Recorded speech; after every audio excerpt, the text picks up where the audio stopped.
بسم الله الرحمن الرحيم والصلاة والسلام على أشرف المرسلين. Salam alaikum. Bonjour tout le monde. Aujourd'hui, on va voir ensemble le premier cours du module théorie du signal. Donc, ce cours est destiné pour mes étudiants de S4 télécommunications et S4 automatique. Quel est l'objectif de notre cours? C'est bien savoir analyser et modéliser les principaux signaux. Pardon. Deuxièmement, c'est savoir acquérir les notions de base du traitement du signal et des process aléatoires. Troisièmement, c'est apprendre les différentes approches, soit des approches fréquentielles ou bien des approches temporelles. Donc, l'objectif, c'est savoir analyser et modéliser les principaux signaux, acquérir les notions de base du traitement du signal et des process aléatoires, apprendre les différentes approches fréquentielles et temporelles. Aujourd'hui, on va commencer par le chapitre numéro 1, généralité sur les signaux. Dans ce chapitre, on va commencer par des généralités. Après, on va voir des classifications des signaux et on termine avec les signaux particuliers. Généralité, qu'est-ce qu'on va voir? On va voir qu'est-ce qu'un signal, qu'est-ce qu'un système, c'est quoi la théorie du signal et c'est quoi le traitement du signal. Bien sûr, on va définir c'est quoi un signal. On va commencer par la définition numéro 1. Nous avons le signal, c'est une entité qui peut être sous forme de courant électrique, une onde acoustique, une onde lumineuse, des suites de nombres engendrées par un phénomène physique et véhiculant une information. Cette information, bien sûr, peut être sous forme de musique, paroles, son, images, température. La définition numéro 2, c'est bien sûr le signal. C'est peut-être une fonction d'une ou de plusieurs variables qui sont indépendantes sous la forme de f en fonction de x, y et z. En général, il s'agit d'une fonction dont une des variables, c'est de nature temporelle. Voici quelques exemples de signaux. Vous trouvez par exemple la pression acoustique, le champ électromagnétique, le courant, la tension électrique, des activités bioélectriques, qui m'a le CG. On passe maintenant à la définition de la théorie du signal. C'est quoi la théorie du signal? Donc, c'est la théorie sur laquelle repose le traitement du signal. Donc, théorie du signal, c'est sur laquelle repose le traitement de signal. Mais c'est quoi le traitement de signal? Le traitement de signal, c'est la discipline qui développe et étudie les techniques de traitement, d'analyse, d'interprétation des signaux afin d'en tirer le maximum d'informations. Maintenant, on va passer à la définition. C'est quoi un système? Un système, c'est un ensemble isolé de dispositifs établissant un lien de cause à effet entre des signaux d'entrée, par exemple des excitations qui peuvent être sous forme de commandes, des consignes, perturbations, etc. Et on aura des signaux de sortie, ce qu'on appelle la réponse ou bien les besoins. Toujours fait signal, la nature, notre signal, est accompagné toujours avec du bruit. Qu'est-ce qu'un bruit? Le bruit, c'est un phénomène perturbateur gênant la perception ou bien l'interprétation d'un signal. Donc, l'entrée, c'est un signal qui passe à travers un système accompagné du bruit pour arriver à la fin d'avoir un signal de sortie. On peut dire tout simplement qu'un système, c'est un ensemble organisé de composants dans l'utilité et la réalisation d'une ou de plusieurs tâches. Ça peut être des grandeurs agissant sur la tâche, ce qu'on appelle les signaux d'entrée, ou bien des grandeurs caractérisant la tâche, ce qu'on appelle les signaux de sortie. Toujours dans une approche système, c'est bien la caractérisation de la loi entre entrée et sortie. Donc, vous avez un signal à l'entrée qui passe à travers un filtre pour récupérer à la fin un signal filtré. Ou bien, nous avons le signal d'entrée sous forme de commande qui passe à travers un avion, par exemple, pour avoir des positions, des vitesses comme paramètres de sortie. D'où on trouve le traitement de signal. On peut trouver le traitement de signal dans le domaine de démographie pour l'évolution générale, la mortalité, la migration, natalité, etc. Ce domaine sous-détail, vous avez les fosses tendres, des pénétrations, etc. L'environnement, vous avez le climat et l'énergie, l'urbanisme, le transport et le déplacement. Psychologie, vous avez le domaine de le rapport au corps, euh, la vie quotidienne, les rapports aux produits, les rapports aux autres, les rapports aux lieux, le temps, les valeurs, etc.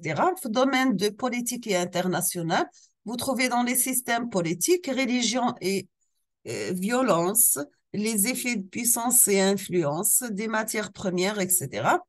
Domaine de l'économie pour l'habitat, la personne, l'alimentation, santé et beauté, loisirs, déplacement, médias, communication et culture, pardon, commerce et distribution. Domaine de technologie, vous trouvez la formation, la recherche, les nouvelles technologies et les nouveaux produits.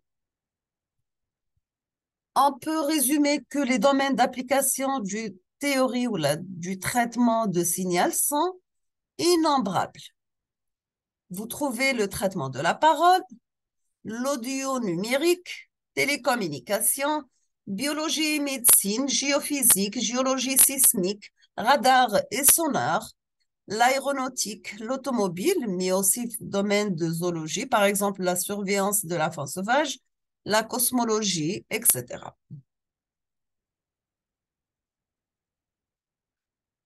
Par exemple, si on va prendre le domaine du traitement de la parole, vous trouvez soit la reconnaissance de la parole dictée vocale, la synthèse pour les jeux vidéo et audiovisuels, les robots, l'aide aux personnes handicapées, etc. Reconnaissance du locuteur. En audio, vous avez la compression, restauration d'enregistrement, composition assistée par ordinateur, la synthèse sonore, captation et rendu audio 3 dimensions, la recherche d'informations musicales.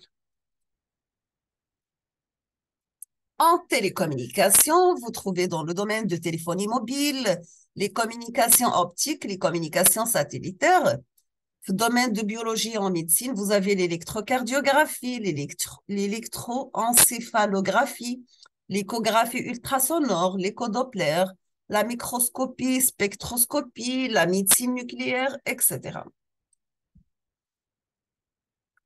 Ce domaine de géophysique et géologie, vous trouvez la prédiction et les suivis des tremblements de terre, la surveillance des océans, l'exploration du sous-sol, l'industrie pétrolière. Le domaine de l'industrie lourde, vous trouvez le domaine de l'automobile et aéronautique, le contrôle destructif, la surveillance des ouvrages d'art, par exemple des ponts, des immeubles, etc.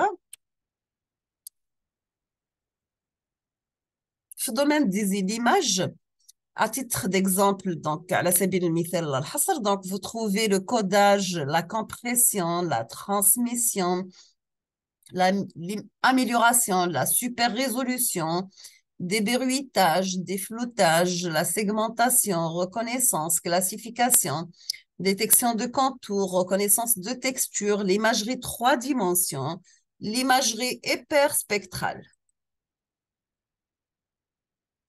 On passe maintenant à la deuxième partie qui concerne la classification des signaux. Nous avons plusieurs types de classification. À titre d'exemple, nous avons une classification temporelle ou bien phénoménologique, une classification morphologique, une classification fréquentielle ou bien ce qu'on appelle spectrale. On va commencer par la première classification, c'est bien la classification temporelle ou bien phénoménologique.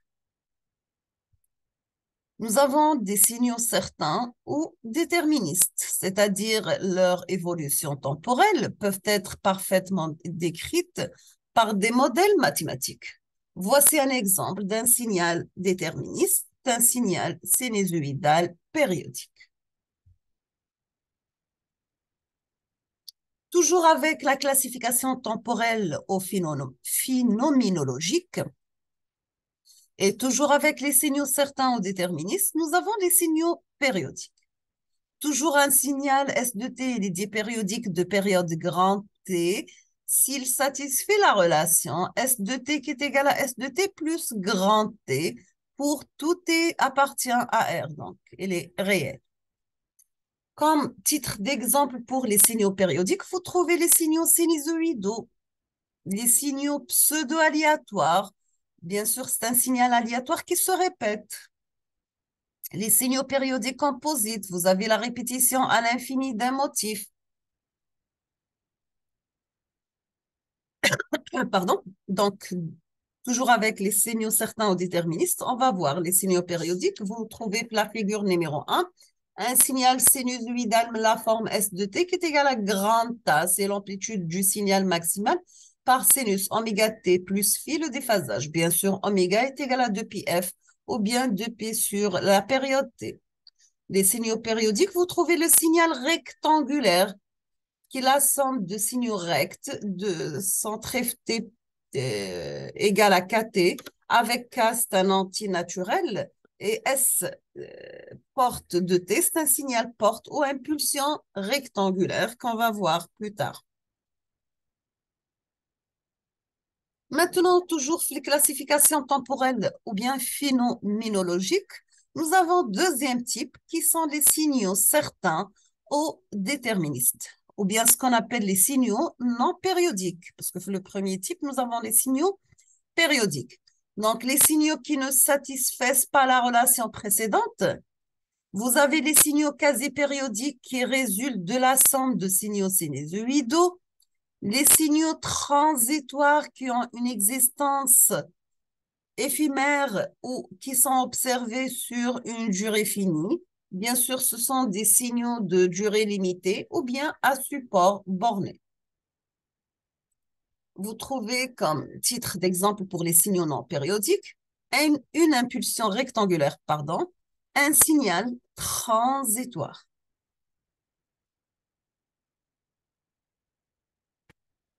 Vous trouvez aussi les signaux aléatoires ou bien ce qu'on appelle probabilistes, dont le comportement temporel il est imprévisible et dont on ne peut pas prédire la valeur à un instant T. La description est basée sur leurs propriétés statistiques. Vous trouvez la moyenne, la variance, les lois de probabilité, etc. Dans cette figure, vous voyez bien un exemple d'un signal aléatoire. Pour les signaux aléatoires ou bien probabilistes, il existe deux types de signaux aléatoires. Vous avez les signaux stationnaires dont les caractéristiques statistiques sont invariantes dans le temps et vous avez aussi les signaux non stationnaires. Voici un exemple d'un signal qui est aléatoire.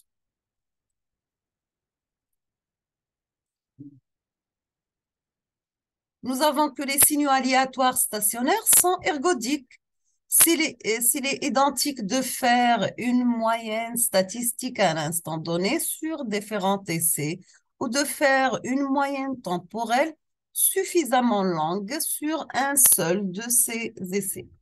Dans cette figure, vous avez un signal aléatoire qui est stationnaire. Dans la deuxième, un signal aléatoire non stationnaire.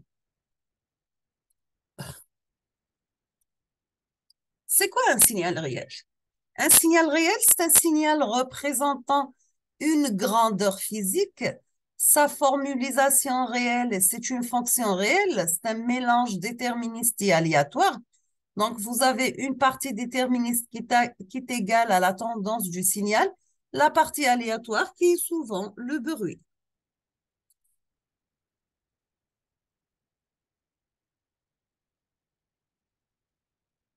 Donc, pour la classification des signaux, vous avez des signaux déterministes et aléatoires. Pour les déterministes, vous avez périodiques et non périodiques. Pour les périodiques, vous avez sinusoïdaux et périodiques complexes. Pour les non périodiques, vous avez presque périodiques et transitoires. On passe maintenant à la deuxième partie, c'est les signaux aléatoires. Vous avez, ils sont divisés en deux parties stationnaires et non stationnaires. Pour les stationnaires, vous avez l'ergodique, c'est-à-dire la moyenne d'ensemble est égale à la moyenne temporelle.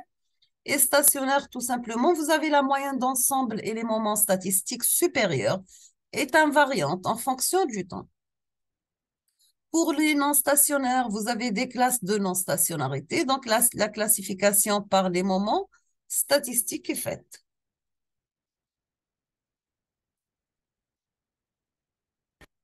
Côté classification morphologique, vous avez soit un signal analogique qui était un signal à amplitude et à temps continu, ou bien un signal quantifié, c'est un signal à amplitude discrète et temps continu, donc il est virtuel. Dans la première figure, vous avez le signal analogique, pardon. La deuxième, vous avez le signal quantifié.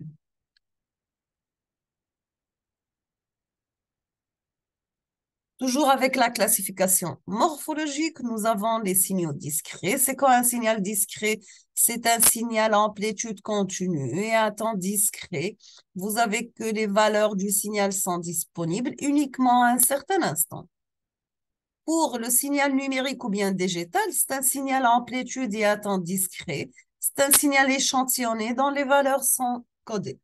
Quand vous voyez sur cette figure, la première, vous avez un signal qui est échantillonné. Deuxième, vous avez le signal numérique.